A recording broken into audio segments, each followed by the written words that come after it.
Hello, my name is Aaron Cavanagh and I'm the founder and editor-in-chief of Post-Burnout.com. Post-Burnout.com is a culture website dedicated to venerating burnt-out artists the world over. This is our website's podcast where we publish full-length recordings of our interviews, which are sometimes the unedited versions of our site's articles and at other times are exclusives. If you're a returning listener, thank you for coming back, and if this is your first time listening, thank you for checking us out. We hope you enjoy and consider subscribing, giving the episodes a thumbs up if you're on YouTube, or giving it a rating if you're anywhere else. It really helps us out. Thank you. Alright, in this edition of Post-Burnout.com interviews, Luke Dunning, Glenn Bennett and Adam Dunning of the hip-hop-infused indie rock band Artsipolo discuss the formation of the project, their debut track Last Hands and their new single Slow Down, their influence, their future plans and much more. Tomorrow the band will be performing the first non-Dublin show at the Old 55 in Galway. There's tickets for that show available in the description of this episode. Also, the band mentions in the interview that they're going to be doing some other shows outside of Dublin, but at the time of publication those dates haven't been released yet, so I guess stay tuned to their social medias to find out about that. Thank you very much and enjoy.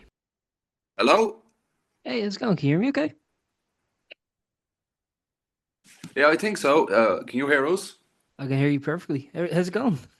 All good. How are you, Aaron? Hey, how are you? Very well. Could I ask who's who? I'm Luke. And I am Glenn. Nice to meet you. How are you doing? All good. This is Adam. Come here, will you? So we have a third person. The whole band isn't here, unfortunately, but I have just three of us. So I'm Luke. I sing and play the guitar. Yeah, I'm Glenn, backing vocals and acoustic guitar. I'm Adam. I'm the drummer. Perfect. It's nice to meet you guys. I guess there's a lot to talk about. I guess the first thing I'll ask, quite simply, I mean, is about the background of Artsipolo, because, like, you know, I think most people would have been aware of you, I guess, when the first single dropped about 2 years ago now, Glass Hands. So, how did the project kind of like come about and all of that? Well, I've been gigging around for years. Before Artsipolo was a thing, I went by student, unfortunately. And I used Was to it an gig accurate description? Were you student at the time? I don't know where the name came. No, I wasn't a student. I don't know where the name came. But it was horrendous. But I used to go around. It was kind of like I played the acoustic guitar and went around kind of open mics and blah blah. More or less, I built up a little following doing that, and then that kind of peaked at a gig in the Button Factory in 2022. I put on a gig there. It was a headline thing, and I had to put a band together for it. So I got Adam. I got Glenn wasn't there yet. He's only a newbie. Yeah.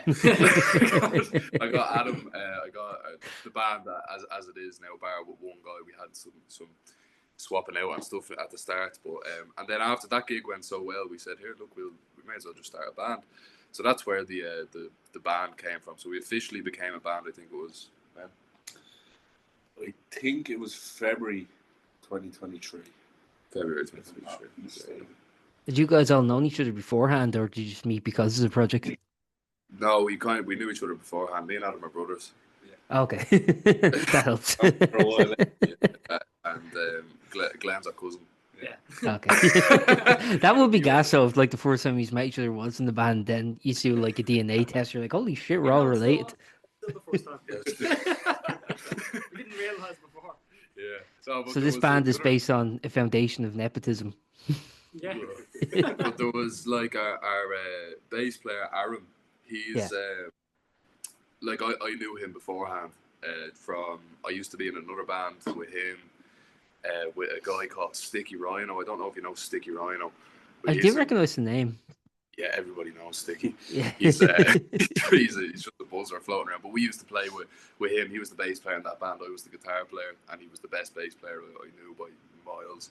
So when it happened, I got onto him, and then there was another guy called Ryan who actually he played on Slow Down. He was the guitar player, Ryan Surt, and still a good friend of ours, but he doesn't play with us anymore. Now we have another lad called Brandon Carrick. Perfect. I have to ask, like, for you, Luke, you were mentioning there that, like, you know, you'd obviously started off as a solo artist before starting the band. So I was wondering, how's that kind of dynamic changed? Like, because to me, when I'm like listening to your music, I mean, this stuff you're singing about is like seems like very individualistic kind of musings. I mean, I don't mean this in a negative way, but I think like there's a lot of stress and frustration that's present in the lyrics and kind of in your delivery as well. And like all of that just seems like, something that's just a person penning down what's on their mind and kind of getting it out. Uh, is that how it actually is in terms of songwriting, or is it more kind of collective and collaborative? Well, it's interesting, like with Glass Hands that you mentioned, and with this song and a couple of other ones. These songs were written before the band was a thing. Okay. So these are the early songs. I know Glass Hands was released years ago. This one is only being released now because of whatever we've been gigging and recording and on and off or whatever. But Keep them busy, yeah. yeah, but yeah, this song was written alone. We've only kind of in the last year or so kind of stepped into the collaborative region of writing songs together, and the songs, in my opinion, have gotten much better. Rather than me just sitting down, little sad boy with my acoustic guitar and coming in, please do this one, like, do you know what I mean? But yeah, so it's a lot more collaborative now than it ever was. But to start, there's songs like Glass Hands, Slow Down. There's another song we have called Screaming that will be out in a couple of months. And I think they were the three I wrote before the band was a thing. Yeah. But yeah, so there were songs that I wrote by myself before. Obviously they changed drastically when I brought them into the band. To arrange them with the band. Yeah, so exactly. build on. Like I have sorry, go ahead. No, go ahead, finish what you're saying. I have a demo of Slow Down on my laptop from 2021, 2022. And like, you should hear the difference. Like, do you know what I mean? It's not the same song. Well, as I was mentioning, like the lyrics, like as I was listening to them, man, like they really do seem like, I don't know, just like really like on top of just like individual kind of musings, as I mentioned. I mean, they really do seem like about a specific topic in a specific time and a place. For you, I mean, as someone who've had these songs kind of like for a while, and now they're kind of being released. I mean, do the lyrics still resonate with you as they did when you penned them? Of course they do, yeah. All the songs that I sing, I love all of them. You know, sometimes you fall out of love with a song, but it always comes back around. It's interesting because this song was recorded in 2023. Mm-hmm. This song was recorded more or less back to back with Glass Hands, wasn't it?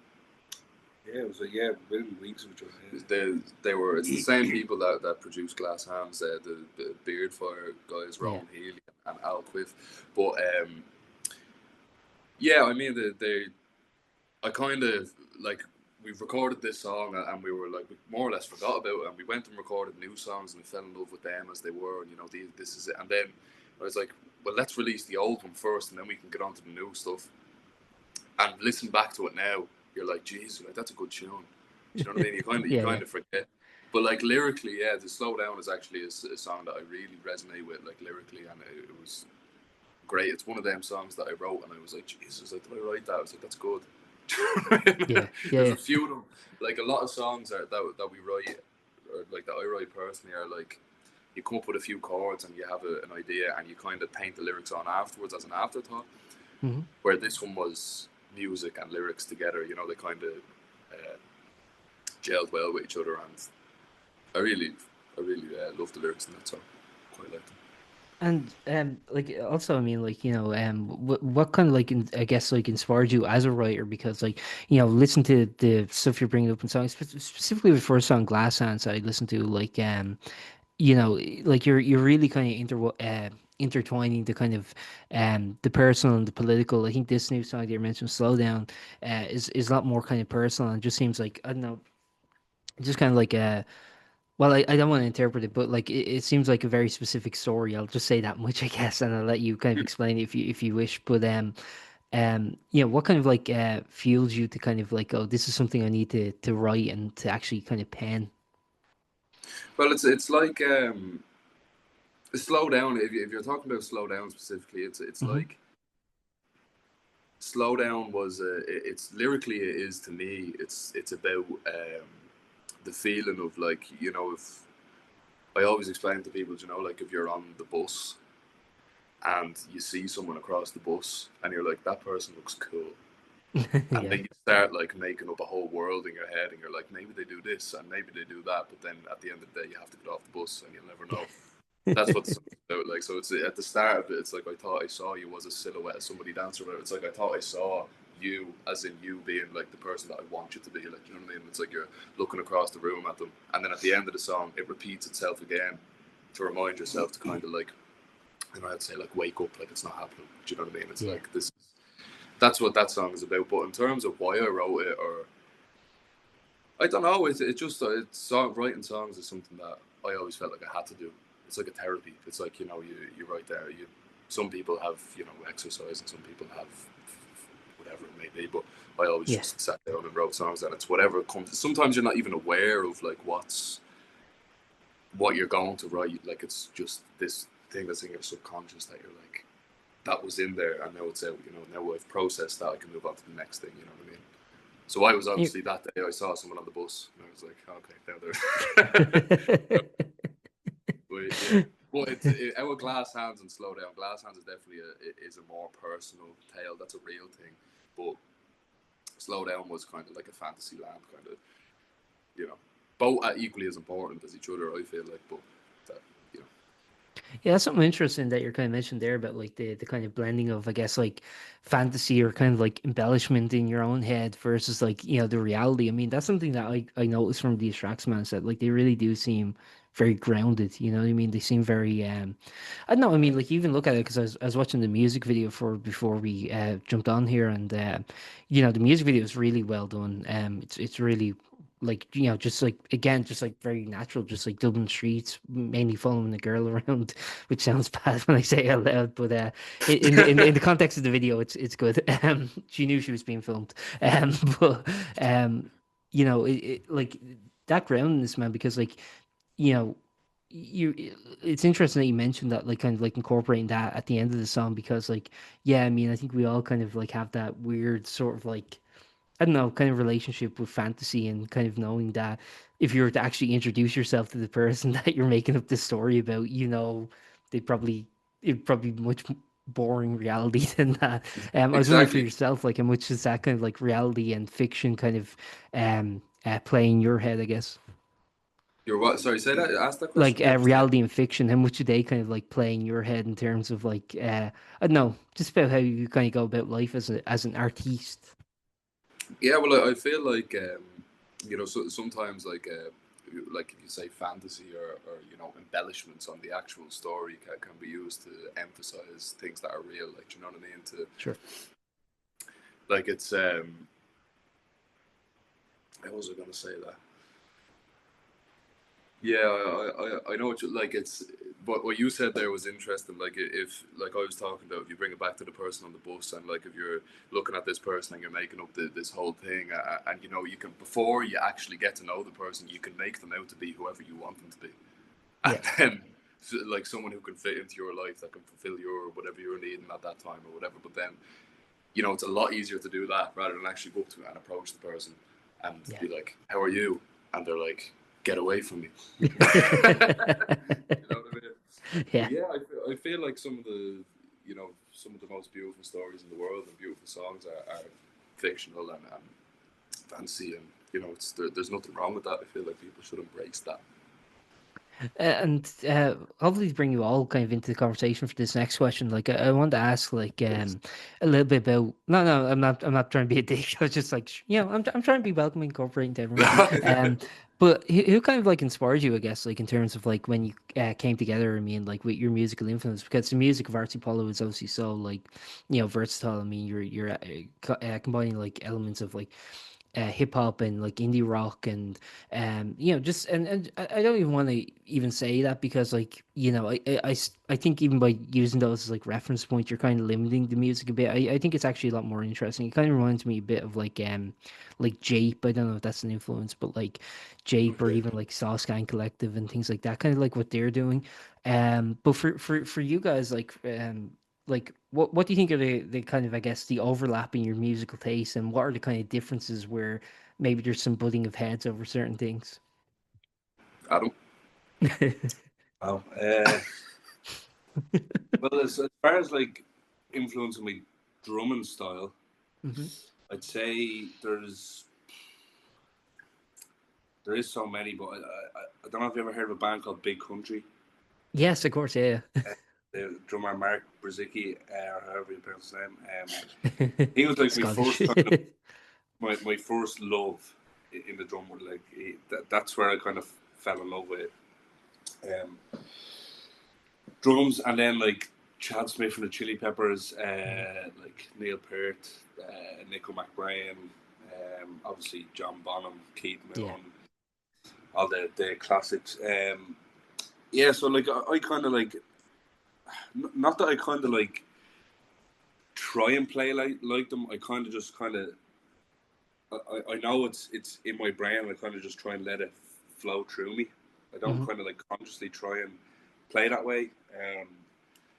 So that's kind of drumming wise. And then like as far as like listening to music, I know it's cliche to say I listen to fucking everything.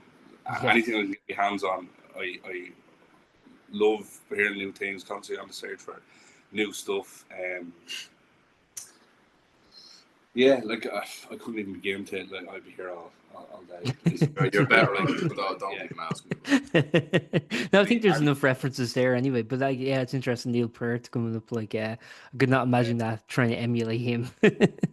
Yeah, no, yeah, I wouldn't even try. Like, but, yeah, so that's pretty much it for me. Like. I will say what's interesting. What you hear Adam saying that he's influenced by these people, and it might not the recording process of these songs, these two songs that we record, Glass Hands and Slow Down. We came to realize we weren't fans of the way it was done. It's very I don't know. It kind of sucked the whole live, enthusiastic kind of electric element out of the song and made it into a very. I don't know. We weren't mad on a few things at the time, and we've learned from it, and we have come to love it. But there's a huge difference between the Artsipolo live show and the Artsipolo recorded thing, and I feel like you would hear a lot more of what Adam's saying live rather than in the studio. Sure. Yeah, I just wanted to preface that. Do Glenn? you wish? Sorry. Yeah, no, I was gonna say no. He's absolutely right, because when the band formed, like I was just a fan, so like I'd go and see them when they're playing everywhere, So like, no, with like the original lineup that they were talking about when they started. So, what the Button Factory was the first gig I went to, and then like along the lines they introduced like more backing vocals, and I felt like they like all really added to the song, and then down the line, the backing vocalist was Ryan, and that didn't work out. So then that was kind of, I would say, missing from that live experience that Luke was talking about. When everything comes together, and then we kind of just tested it out and seeing if we like gel together vocally. And yeah, like I said, I play acoustic in the background. Glenn. I do. Not in the background. No, I mean, when you compare it to the electric guitars that are, Sure. blasting off the stage, like He has to graduate. It's a tier system. Yeah. You haven't got seniority yet. No seniority yet. So yeah, I've been with them for 2 months, so I've played a couple gigs. So I'm kind of just integrating still in, and then, when new songs are being written, kind of getting a little bit more collaborative. With some backing vocals, things like that, which I'm really enjoying.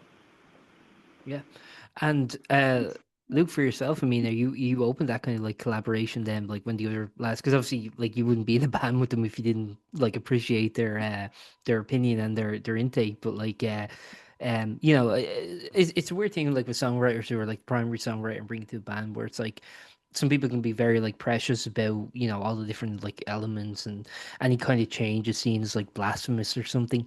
But for you, are you kind of like open to that? You're like, no, I actually want to hear your ideas and want to hear like how you can kind of elevate that. I also have a question then afterwards about your live sound, but we'll just stick with that for now. I like flowers. Well, that's actually, it's funny. I think the fact that you asked a question directed to you, to your other members, proves that you probably are. I was gonna say, you do have your precious moments, but like I think overall, yeah, it is very collaborative. It is like it's definitely. It took me a while, like it's weird, like if what we've done is now like slow down. We're releasing the songs in the order they were recorded and more or less written. So like Glass Hands slow down, and you'll hear like then next to come out was a song called Screaming, I believe, and then it'll be like Friday Morning, and all these songs or whatever, and you'll hear it getting like the sound changing, and what that sound changing actually is getting less me and more everyone. Do you know what I mean? So if you hear like you listen to Glass Hands and slow down now, you know that's me. That's pretty much what I'm bringing to the table. And then everyone else is kind of now they're closing in on me, and you're like they're like, if you're going to be in this band, it's like you have to listen to our opinion. So, but it took me a while to realize, probably longer than it should. But it's so interesting. Like Aaron, for example, the bass player, like he comes from more or less a jazz fusion background, and that will be all he listens to is jazz. You know, this kind of crap. You've listened to our songs, and we're not a very jazzy band. Sure. I wouldn't say. But it's interesting, like, well, and it took me a while to realize that if I bring like this 3-chord song, 4-chord song, basic enough kind of stuff to someone like Aaron, who has a much more in-depth knowledge about music theory, about, you know, this kind of thing, what he can actually do with such a simple concept, and he might say, no, instead of this note, go to that note, and then that note can lead you to a whole new section, which turns into a whole new song. Or the first moment that I realized that was in a song that we actually called Aaron's Song, because I was like, because Aaron came in with, or I came in with a few chords, and Aaron took it over, and I was like, you know, this could be. It might not actually be called Aaron's Song in the end, but that is the working title for it. But yeah, I am now more so enjoying being collaborative more than I ever was before in the past. You know, there's I've realised that if I want, I can still write songs by myself and I can do what I want with them. But there's a time and a place for that, and there's also a time and place for coming in to the band and you know, like getting it all out on the table and saying, this is what we have. Let's put it together. Let's paint the picture together. You know.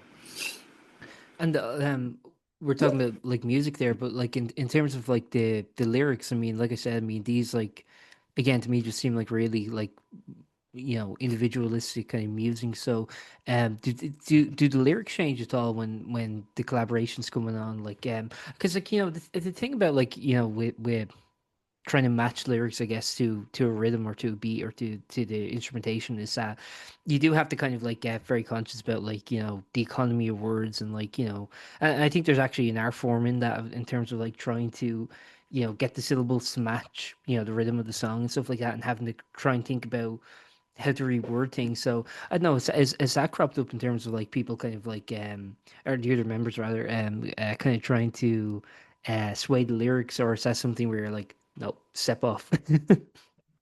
I don't think that's ever happened. I actually don't think. No. What may have happened is something to the effect of, you know, don't sing that sentence in that rhythm. Don't emphasize that beat. Don't. But I don't think anyone has ever said to me, "Don't say that," or like, "Oh, you know, you can't."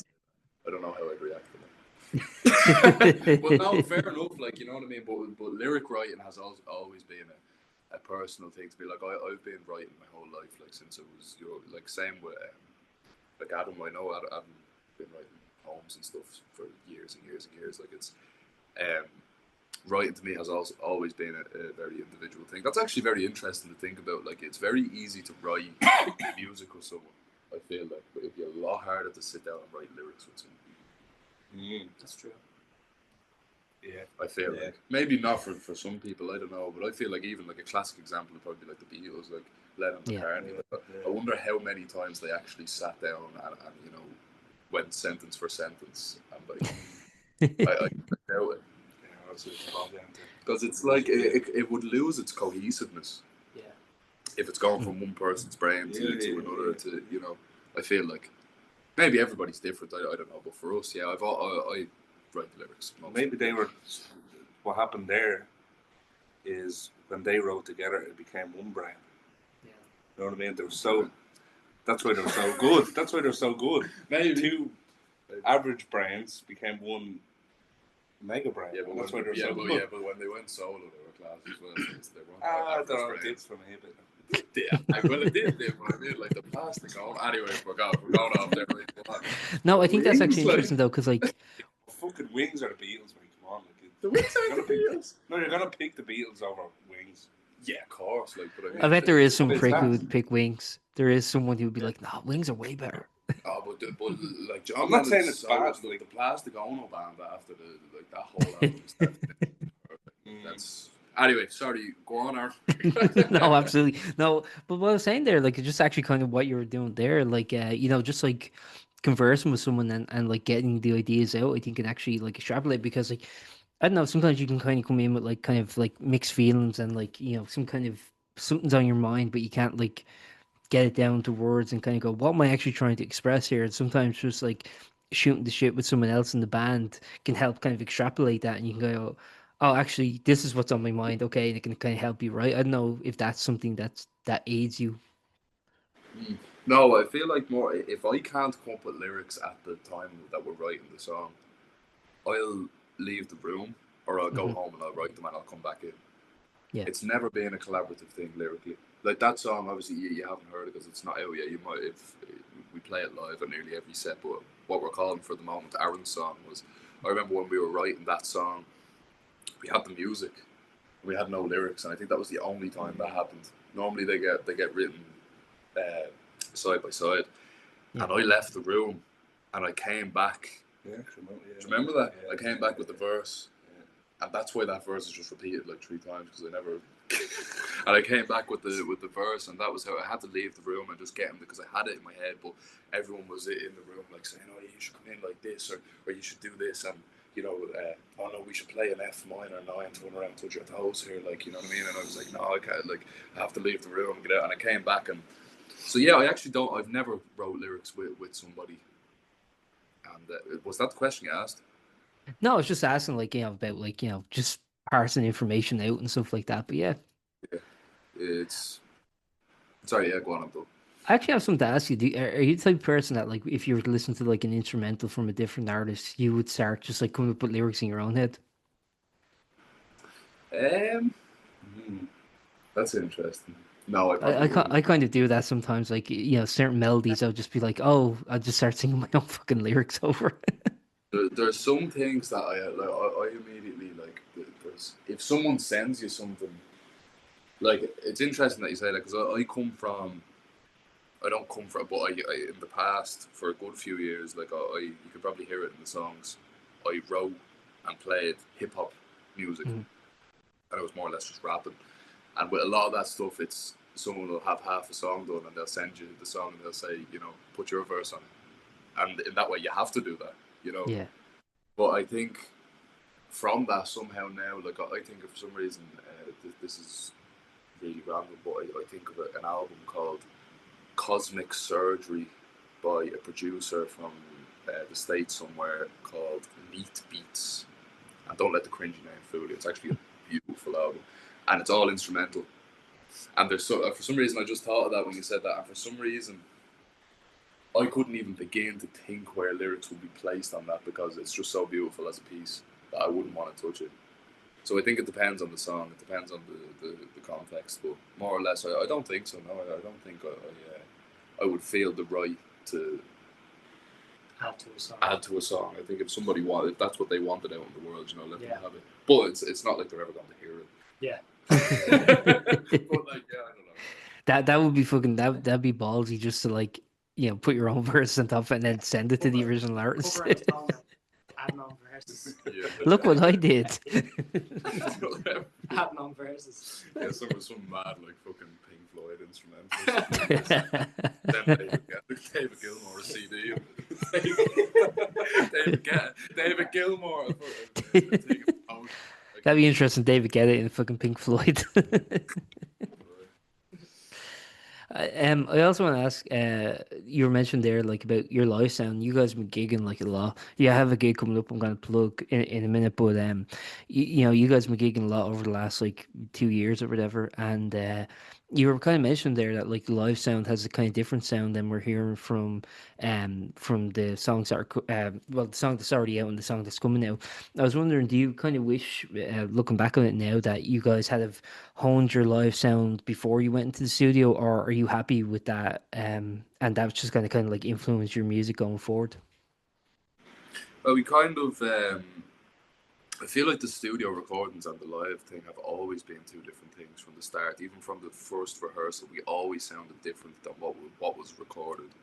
And I think at the start, the first few recordings we did, that's because I think we just thought in our heads, like, you have to go in and you have to track things and you have to do everything like one after the other and layer this guitar. And we've come to realize recently that there's actually nothing wrong with, first of all, DIY recording, which just going me whacking out the DAW on the laptop and just recording straight in and, you know, capturing that live feeling, not trying to perfect things, just as it is. And there's also nothing wrong with going into a room and just playing and just recording that and releasing that as a song, and that's a good way to capture the live sound. But in a way, I don't feel like I don't think it's necessarily a bad thing that the recorded sound and the live sound are two different things.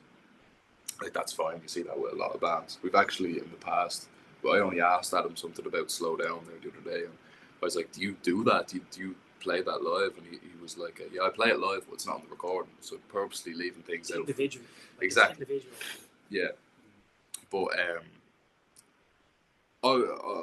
my passion has always been playing live. I rather playing live than being in the studio and recording. I love connecting with people, and I feel like even in a way, like the people that are in that room that you're vibing with and that are singing, that will change the way that song sounds on that specific night.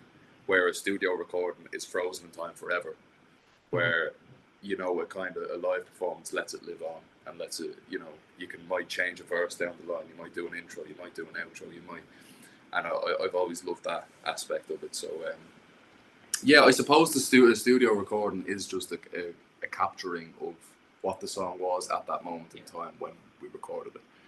It has grown since. Slow Down is different now live. You know, it was actually interesting to listen back after years of recording and being like, it's like, that's what it used to sound like. But no, they're definitely two different things, and I like that. I've accepted that. Perfect. I also wanted to ask Luke. You were kind of mentioning the other lads. Like, we were talking about the other lads' influence. What was your influence, I guess, in terms of like getting into being a musician? Like, who kind of inspired you?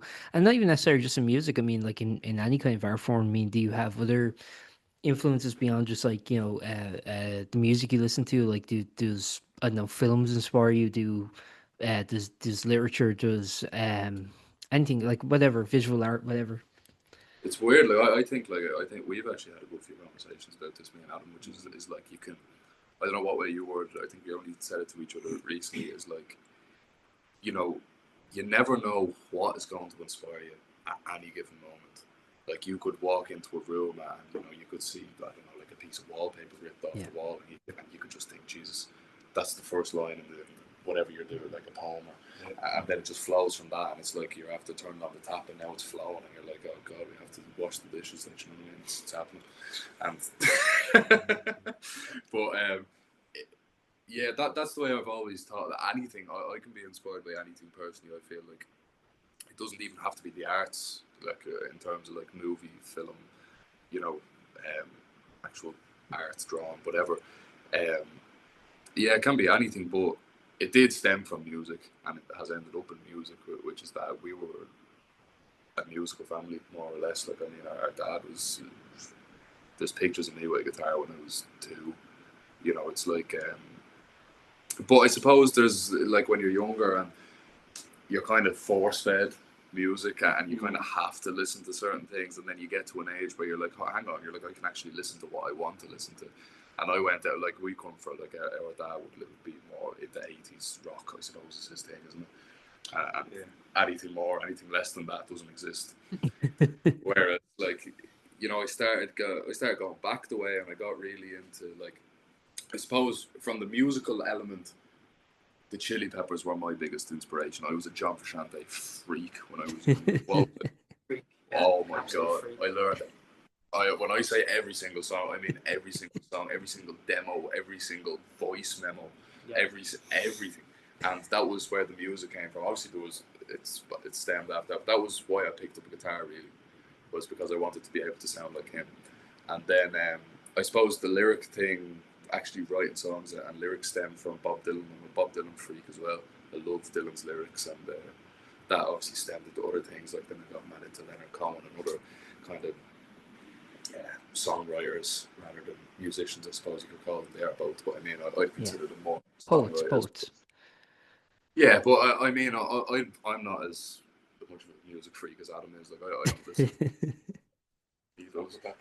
But yeah, I'd like to say I can be inspired by anything, and there's no limit on what I'd listen to and what I wouldn't listen to. You know what I mean? My Spotify goes from black metal to spoken word to whatever you want. You know what I mean? So yeah. Perfect. And I guess like one of the final things I'll say before we wrap up. I mean, you know, I want to plug your gig. So you're playing the All 55 in Galway on June 30th, the same. Sorry, May 30th, not June. The same day. Yeah, it's out this month, not next month. Is it June? Yeah, no, sorry. I'm already a month ahead in the calendar, I guess. But it's out, no, it's out. Well, be out the day this comes up, or the day before, or day after, or whatever. I don't know. I'm pretty bad at time management. But anyway, so you're playing All 55 in Galway, with In Athens and James Dillon. I was wondering like about like kind of your gigging history, I guess, because like you mentioned that you've been gigging a lot. So like, have you played much outside of Dublin? Whereabouts have you kind of played, and all of that is, I guess, my question. This is our first gig outside of Dublin, isn't it? Yes. This is the first gig that we have. We played every venue in Dublin so many times. I'm so sick of it. Yeah. So sick of it. Nice. But this is our first. So after this, actually, it hasn't been announced yet, but it should be announced, I'd say, tomorrow or the next day or something like that. We're playing Galway on the 30th, and then I believe we're going to Cork. Is there another date? I don't even know. We're playing a few places around Ireland after this, so we're going to Galway. I'll keep an eye out. Yeah, so and yeah, a few other places, but yeah, this will be our first gig outside of Dublin. We've played so many gigs, but this is our first one outside of Dublin, and yeah, we just play anywhere we can, anytime we can, whoever wants us. Don't turn down anyone, because you never know who's standing in the crowd. You know what I mean? And I don't mean that in terms of you never know who's standing in the crowd. Like Simon Cowell could be in the back and he could sign it. I mean, you never know who's in the crowd who's having a bad day that needed to hear that at that time. Do you know what I mean? Right. You never know. So always just show up and play. That's my motto. Yeah, I don't know if Simon Cowell's that many gigs nowadays. I think he should just hang out in the plastic surgeon's office. But Yeah, I think you're right. no, actually, I want to ask a little bit about that, because like you know, I think like it's really interesting, like the kind of mesh of like music that's going on across Ireland now at the moment. Like, you know, not even just Dublin, just everywhere. Like every little pocket has their own kind of like music scene. It's really cool. Like, you know, I think like with the Dublin music scene, it's like so versatile, and obviously your guys' music is like so versatile. I was wondering about like kind of like bills you guys get put on and stuff like that. Has it been? Do you feel it's been like versatile in terms of like, I don't know, just like the opportunities you've had, like to play with different kind of acts and stuff like that? Yeah, we've played with so many people I can't even remember. We've played with bands that still exist, bands that don't still exist. Like I don't know, a few. We've been through a fair few. Yeah, we've been through a good few. Like one night that was lovely. I remember we got put on a bill with the boys. We're still friends with the Sell Everything. Do you know Sell Everything? No, I actually don't know. Sell Everything. They're doing really well now. You know, they have a couple of 100,000 streams, and they're signed to some label somewhere. They're doing great. And it was nice that, you know, we played a gig together in the Crowbar, and I remember that was a bill I was happy to be put on, because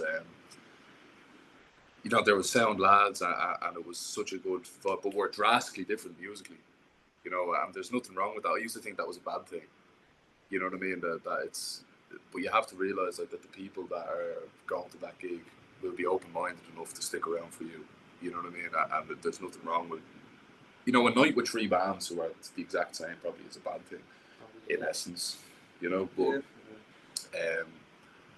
yeah, it's just that was a good bill to be put on. That was one that just popped into my head at any given moment. One thing about them is I feel like there's a lot of this thing in like the Irish music scene, which is like people view it as a competition, as a contest.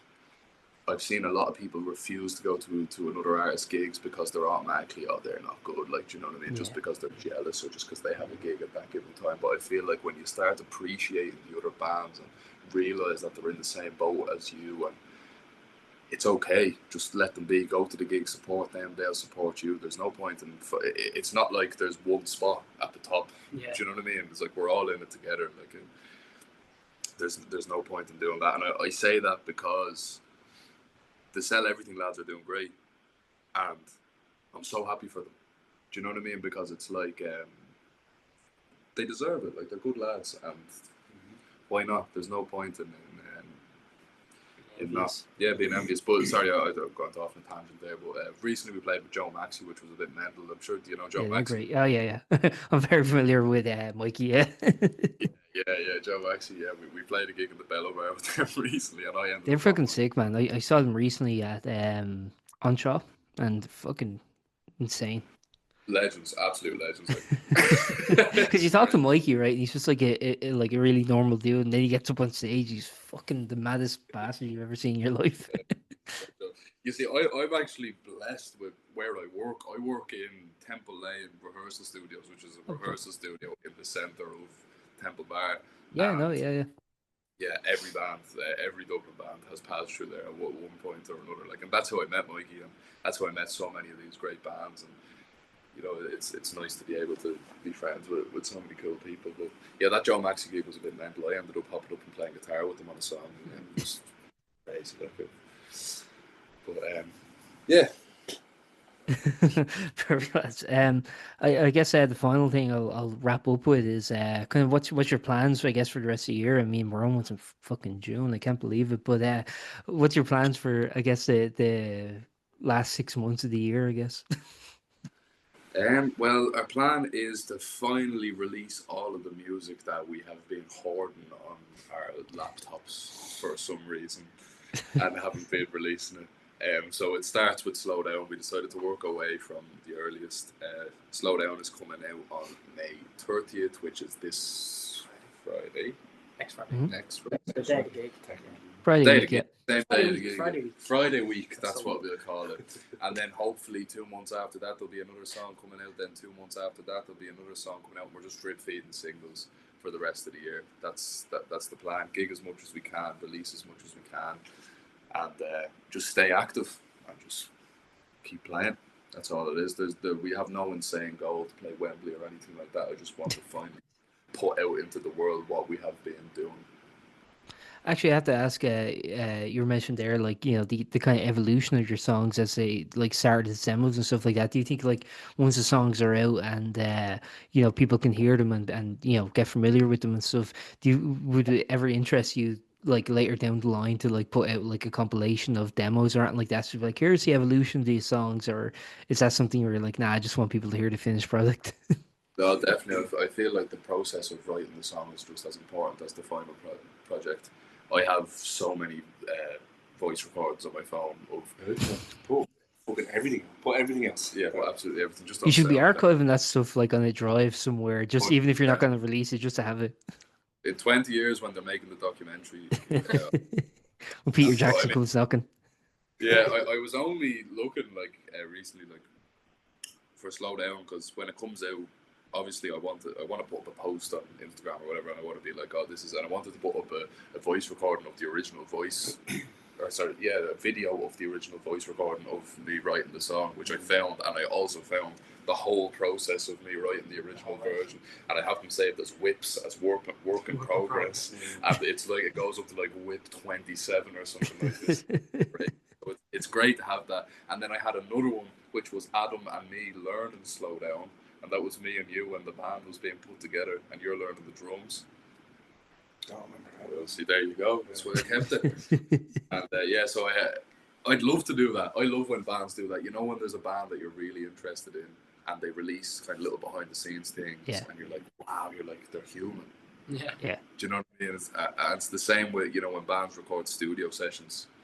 Yeah, it's a weird thing too, because like sometimes I like listen to, like, it's very weird because like you listen to a song, right, you get like an emotional attachment to it, and you're like, oh yeah, you know, like this song is just like perfect, and they said everything you have to say, and then you kind of like listen to the demos or something that come out, and you're like, oh, you know, like, no, this was actually a work of progress at some point, and they were kind of like teasing these ideas and trying to like actually settle on the final piece of what it is, and you're always like, it's sort of demystifying in a way, and some people might feel that negatively. It's like, oh, you ruined the song on yourself or something, but I don't know. I think there is something about that where you're like, you know, David Bowie was just a human being too, or whatever, you know.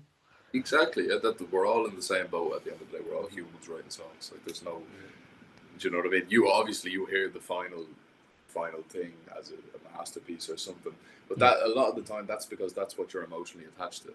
You know what I mean? It's the artist might not even be 100% happy with that at the end of the day. Yeah, that's If a good point. someone Yeah. listens to Slow Down and they might like my least favorite bit of the song, and they might think it's the most beautiful thing in the world, and I can have a conversation with them, and be like, "What is wrong with you?" And they'd be like, "What is wrong with you? That's great."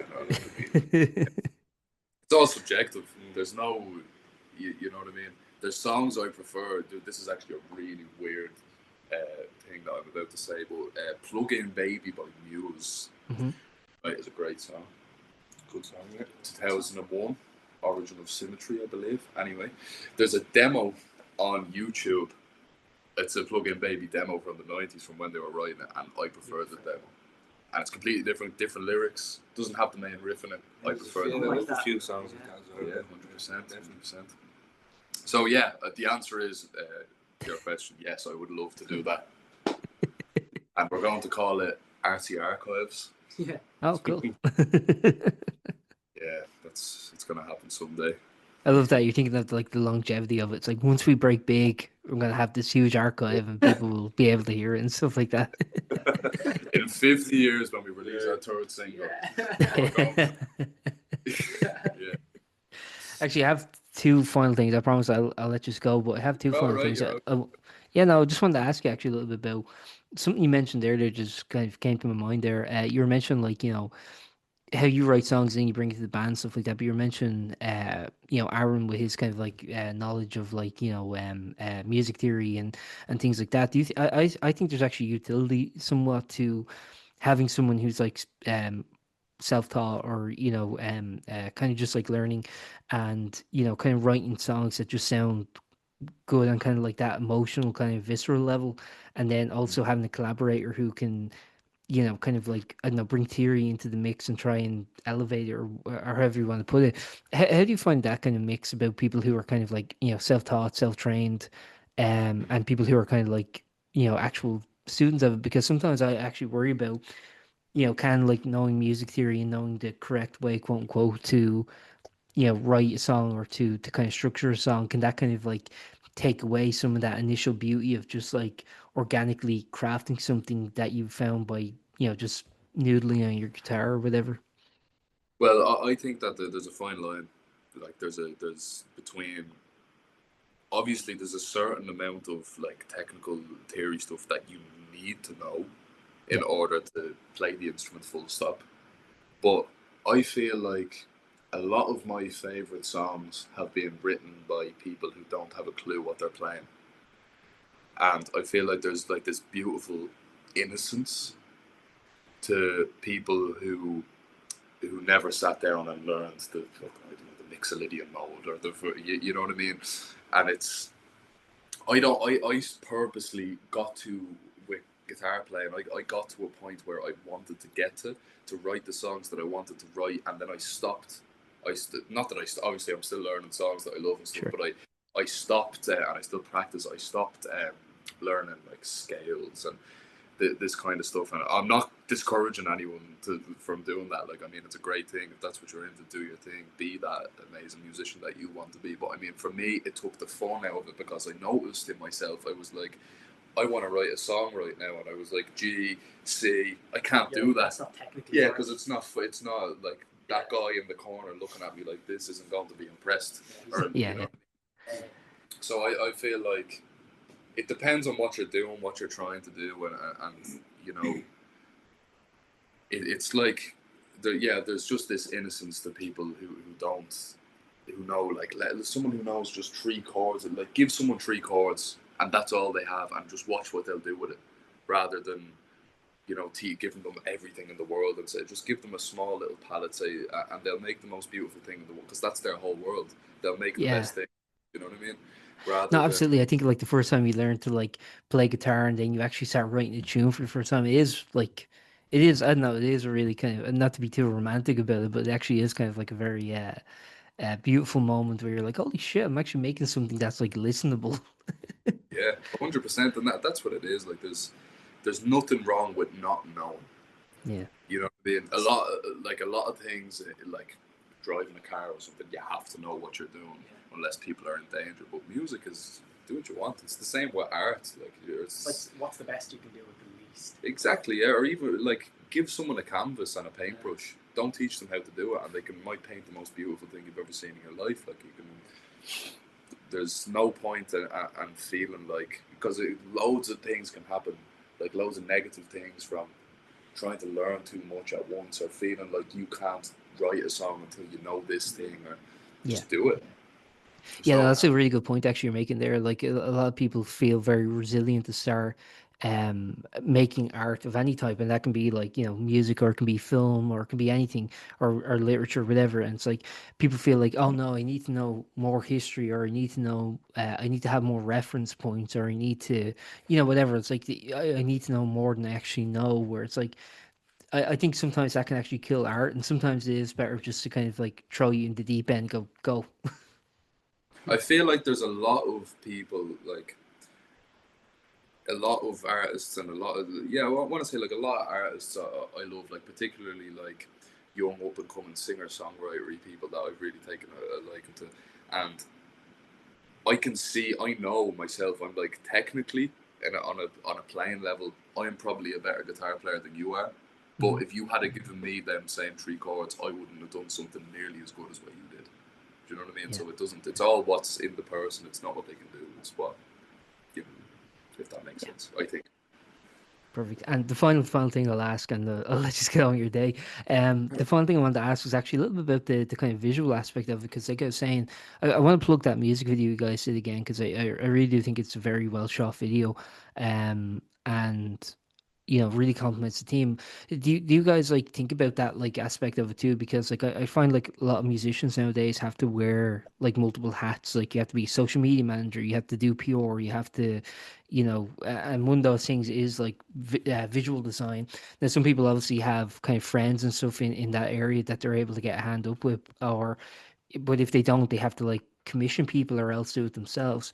So I was wondering, do you guys think about that in terms of like what kind of images does this music invoke? What kind of complements it on the visual aspect? How's that kind of work, or is it just kind of organic, natural? It's like this is what feels right for this song. When it comes to those kind of like elements, when you're doing things like music video, or even I don't know, a poster for a gig or anything like that, like how do Yeah. you visualize, I guess, Artsipolo in that sense? Well, I feel like there's a few things I'll say about that, but I know two lads here are huge fans of film, Mm. probably more so than I am, but they're huge fans of film, and I know we have had conversations before about music videos and like what we would love them to be, and then coming to the realizations like we can't do that Yeah. because we don't have a 50-piece film crew and €50,000. But I feel like nearly every single song I write, and especially when it comes to the band and it's a finished product, you know, we have a solid song, and I feel like I can imagine a visual in my head that I imagine every time I play that song. But at the same time, I much rather, me personally, I can't speak on the lads' behalf, but me personally, I consider myself a songwriter, a musician. I love writing songs. I love films and I love other forms of art and media and stuff as well. But I wouldn't consider myself like an artist or whatever. Anyway, what I'm trying to say is that I'm happy enough writing the song and then signing it off to someone else and saying, what do you see in that piece of art? What does it inspire you to make? And we know a good friend of ours, a German girl called Marisa Moreno, who we have known for a long, long, long time. We used to work together. I mean, we still work together. You still do, yeah. We still work together. Me and Marisa. And Marisa's in college. She's studying film. And she has a passion for it. And, you know, Marisa goes to every single one of our gigs. And she records every single one of our gigs. And she takes pictures just as a passion project, just because she loves doing it. And for the archive. And for the RT archive, for the documentary. You know what I mean? When Scorsese comes ringing, like it's gonna be, like, I've been waiting for you. It's like, here's the drum. You'll have to get it done like in the next 5 years if you're getting Scorsese. Yeah, it's done. Put your I name just on need you it. to write your name. But no, what I was saying is this video in particular, I sat down with Marisa, the two of us had a talk about what kind of visually what kind of made us think about and what we feel like we could do with a video. We came up with a rough idea, and then I said to her, "Go do your thing, whatever you want to do." I showed up on the day we were there, I just oversaw it because I just wanted to be part of it, but I didn't interfere in any way. I was like, just let, because there was Maurice's friend, Marcelo, his name is. He filmed it, Marisa edited it, and I made a brief Stan Lee cameo in it as well. Yeah. Luke Dunning as boy in the description there, if you're looking. But yeah, that was more or less Maurice's vision with Marcelo as well, and they done their thing. I think they done brilliant.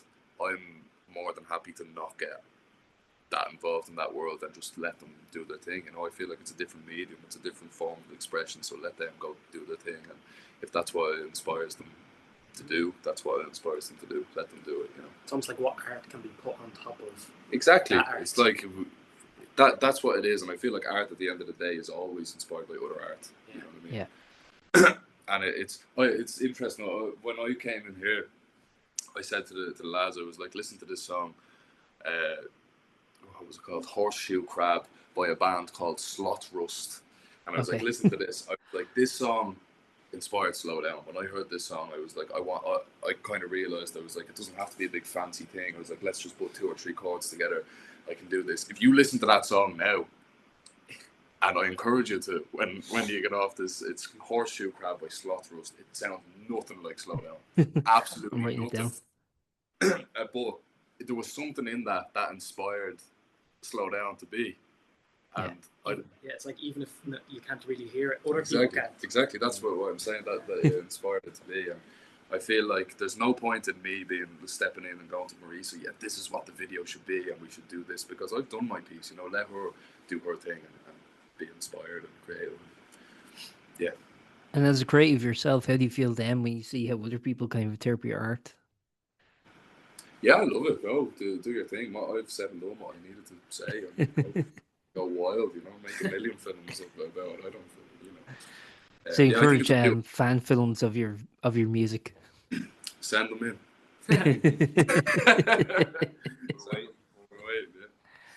The best one gets I don't know, a $5. A sitting room gig. Yeah, I get to shout at you for half an hour. But they have to provide the PA. Yeah, they provide the PA and payment and backline and songs. We're doing covers. I'm not playing any of my own. Yeah.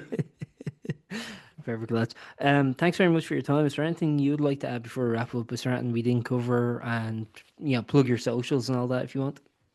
I don't think so. I always say this at the end of every gig as well. We're Artsipolo, Artsipolo, because it's commonly misspelled. I've heard. And mispronounced. I've heard Artsipolo, Artsipolo, Artispolo. Yeah. Oh God, there was this one time. I saw your name and I was like, that just seems like the right pronunciation. I don't know. Thank you very much. There was this one time, right, and I can't remember the lad's name. We played a gig in the sound house, right, and this lad got up on the stage and he said, "Let's hear it for Artsipolo." And we got up on the stage, and I just went up to him and I was just like, "It's Artsipolo, yeah, sound man." And he started playing. Got off the stage, he got back on the stage, and he goes, "Let's hear it for Artsipolo one more time." And I was just sitting there, I was like, but no, so it's Artsipolo. We have a song "Slow Down" coming out on the 30th of May. Yeah. And there's a few gigs coming up, and look forward to more singles being released sporadically throughout the year. And I just want to say thank you very much for having us out against the world. Thank you very much. Oh, dude, thanks for doing it, man. It's nice to chat with you. Perfect. And let us know if there's anything else we can do. If there's anything else you ever want to get on to us about, or if there's more singles, I'm going to send them to you. If there's, I really appreciate what you do. Absolutely, dude. Yeah, send them on. If you ever want to do it again, no bother. So, man, thank you. Enjoy the rest of your day, lads. Take You care. too. You You too. too. Take it easy, Aaron. I'll see you later. Yeah. Look.